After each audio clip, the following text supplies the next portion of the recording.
Hello, my name is LaTorre. Since I was a child, computers have always intrigued me. I knew that certain commands made other things within a system work, but never knew how. Being raised by a single mother and growing up in the Soundview section of the Bronx, video games and the technology of the mid 80s through the early 90s is what kept me company rather than the streets. Inspired by the advances in gaming systems and the gaming console wars, it seemed that the race to improve technology was going to be never ending. From blips on the screen to immersive open world environments, the magic behind the scenes captivated my imagination. How were these games created? How did Control Open Apple Reset on an Apple II work and why? And how does the Oregon Trail on a floppy disk know what I'm doing? As I got older and technology advanced, I became more interested in following a career path with computers. I just didn't know how to start. My careers have changed throughout the years, from military to law enforcement, realizing computers are everywhere. That's why I chose to learn coding from Savvy Coders. Along with great reviews, Savvy Coders is the exact match for what I was looking for. After previewing the course and speaking with Savvy Coder staff, I felt that this was the right place for me. I am always excited to learn new things, and learning to code in order to create and maintain a functioning system is my way of answering the questions that I've had throughout my life. The question is how, and the time to answer that question is now. Being of Puerto Rican Latino descent, my capstone is based on Caribbean immigration to the US. Which country has the most people leaving, and where are they settling within the states, cities, and counties? At this time, I will be presenting my capstone.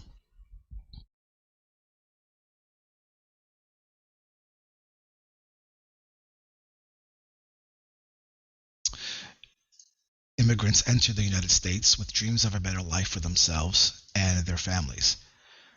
Rather than posing a threat to our democracy, they reinforce and enrich the values that make America the country it is by reinforcing the labor force, enriching the cultural fabric, and making the American democracy stronger. Volunteer large-scale migration from the Caribbean to the U.S. began in the first half of the 20th century, following the end of the Spanish-American War of 1898, when a defeated Spain renounced its claims to Cuba and, among other things, ceded Puerto Rico to the United States. Since then, the Caribbean has historically experienced large-scale incoming and outgoing migrations.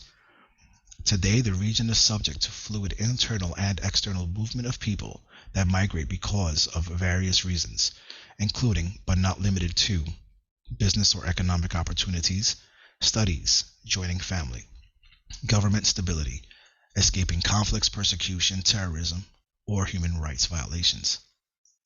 And many others move in response to adverse effects of climate change, natural disasters, or other environmental factors. Immigrants from the Caribbean have contributed significantly to the U.S.'s population growth and cultural development. Caribbean countries send the most immigrants to the U.S. As of 2020, the United Nations Department of Economic and Social Affairs reported that 9.08 million Caribbean migrants lived outside of their home country. In 2020, the U.S. had approximately 4.5 million Caribbean immigrants, according to the MPI report of 2022. This was 10% of the U.S.'s 44.9 million foreign-born immigrants. In this presentation, I will give you a countdown of the top 5 Caribbean countries people are moving from to live in the U.S. Plus, we will outline some of the reasons for leaving their ancestral homeland. Some of the data in this presentation dates back to 2019, just before the COVID-19 pandemic. But first, the questions that I am asking are, which U.S. metropolitan areas are most Caribbean people immigrating to, and more specifically, to which counties? These two questions will be discussed with data depicting population statistics dating between 2015 and 2021. The data presented between this time period may vary, but the overall answers have not changed. First, let's start with some figures to visualize the population of these islands in comparison to those leaving.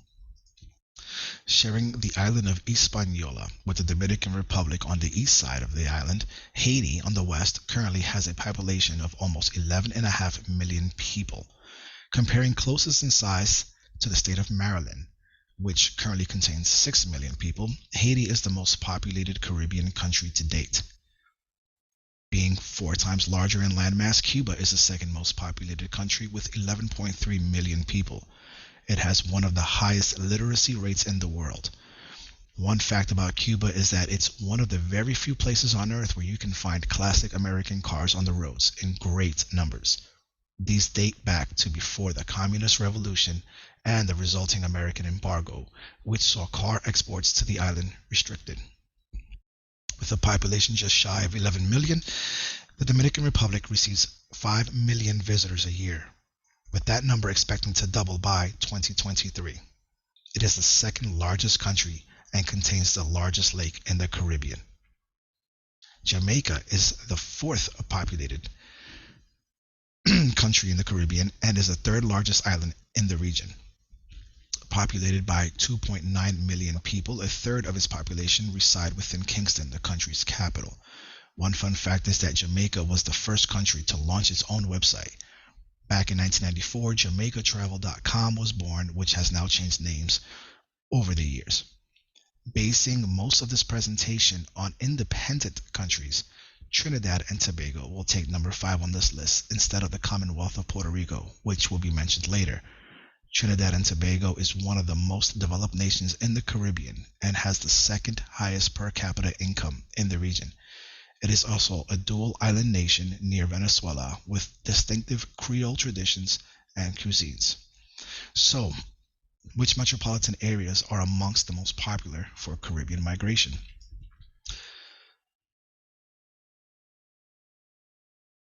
The largest percentage of immigrants reside in the Miami metropolitan area, making 21.2% of the total population of Miami, Fort Lauderdale, and Pompano Beach.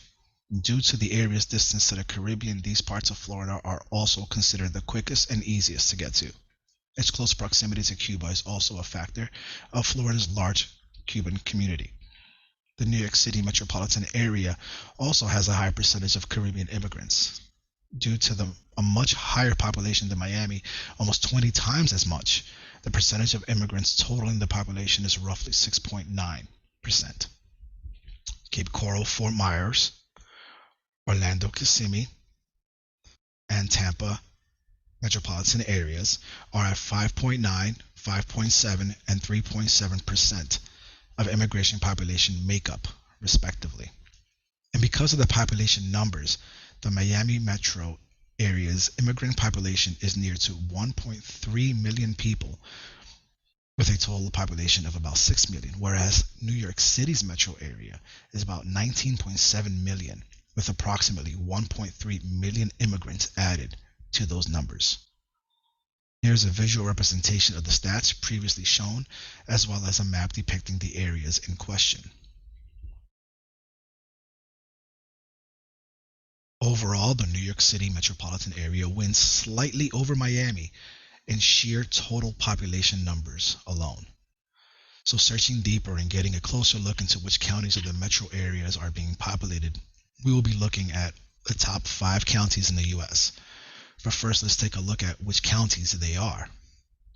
New York City is comprised of 5 counties, boroughs. Boroughs are a subdivision of a city, while counties are a subdivision of a state. Each of the 5 boroughs are technically counties though. Bronx County, New York County, Manhattan, Kings County, Brooklyn, Queens County, and Richmond County, Staten Island. The counties in New York that most immigrants come to are Brooklyn, Queens, and the Bronx, while in Florida, Broward County and Miami-Dade are the most popular. But because we're representing county numbers alone, the clear winner is Miami, followed by Broward County and the Bronx at number 3.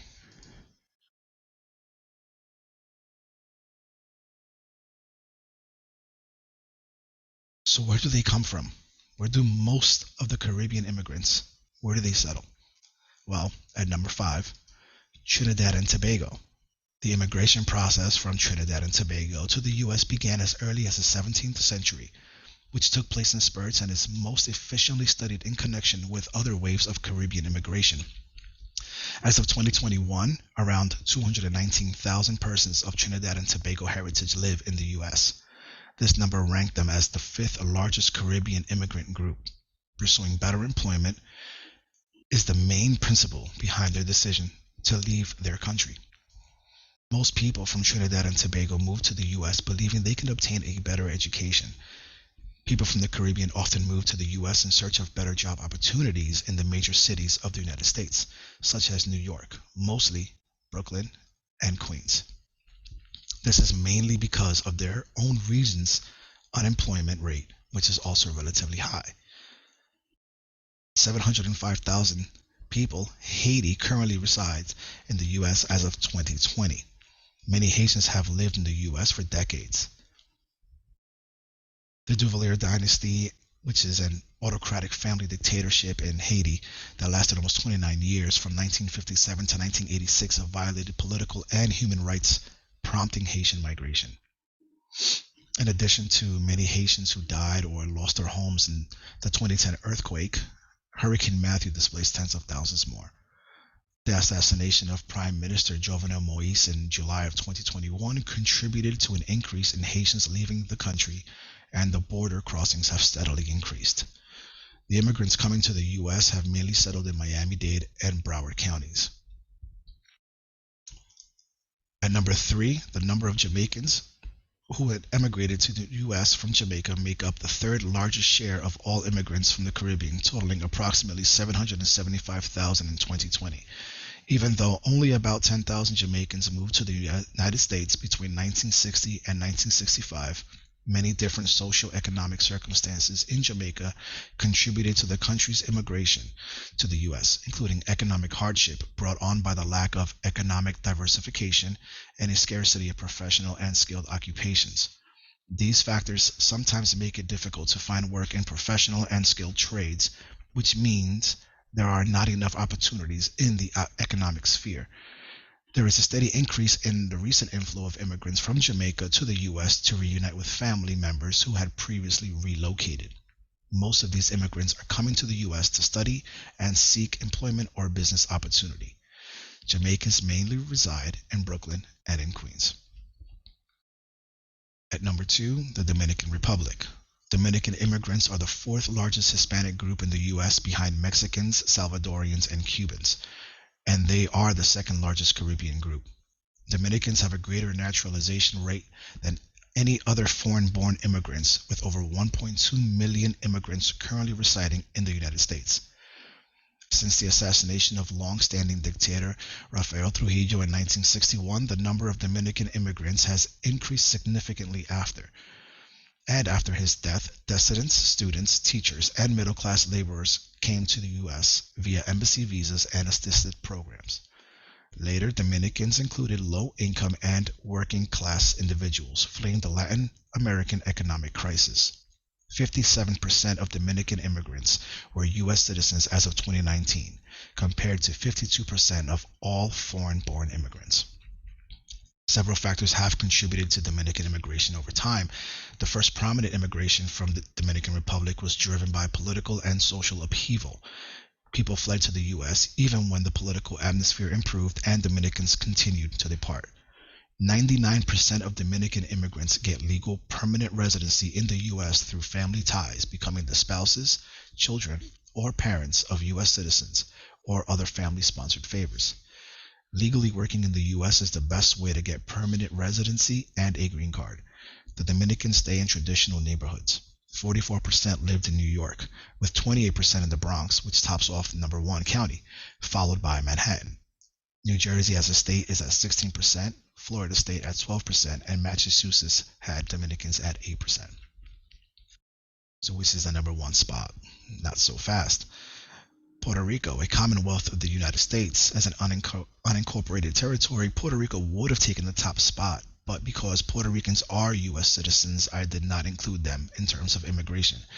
Puerto Ricans are mostly living in New York City, New Jersey, and Florida, but can be found all around the states, including Alaska and Hawaii. And at number 1, Cuba. The number 1 largest population of Caribbean immigrants living in the United States has come over from the island of Cuba, reaching nearly 1.3 million immigrants in 2021. Since the 1960s, that number has grown to over 4 million in total. And since the 60s, the U.S. has favored Cuban residents and made it easier for them to get permanent status. The Cuban Adjustment Act, which took effect on November 2nd, 1966, allows Cuban natives and citizens who have lived in the U.S. for a year to become permanent residents.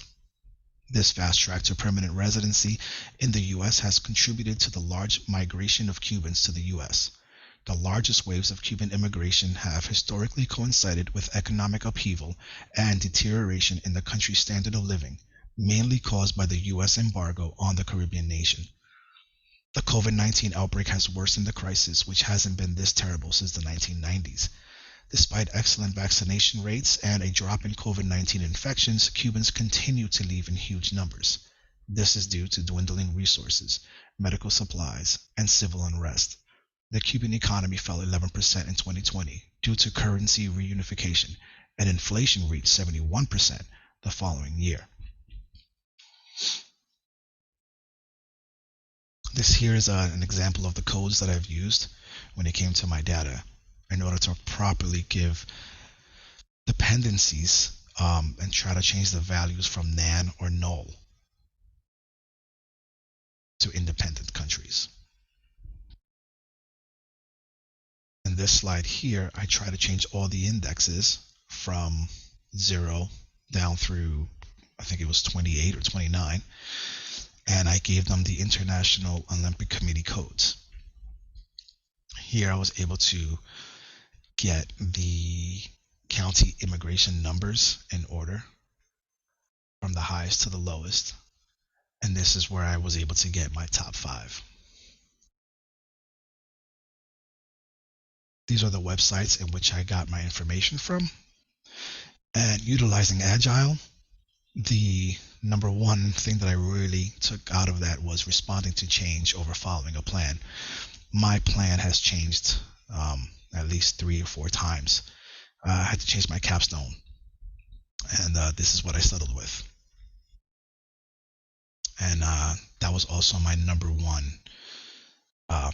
blocker, was trying to get my story together with what I wanted to represent and how I wanted to represent it. In conclusion, the United States of America is a country created and built by immigrants from all over the world. All Americans are descendants of immigrants, yet the country seems to often have a tempestuous relationship with newcomers. While each successive wave of immigration adds to the unique blend of cultures that define America, we all come to these shores to freely worship, express ourselves without fear of government retribution, and chart our own economic destiny. This does not mean that we forget where we came from. Rather, it is because of our past that we are so passionately embrace many of the American values. It is because of us as immigrants, after centuries of continued migrations, that the U.S. is as strong as it is today.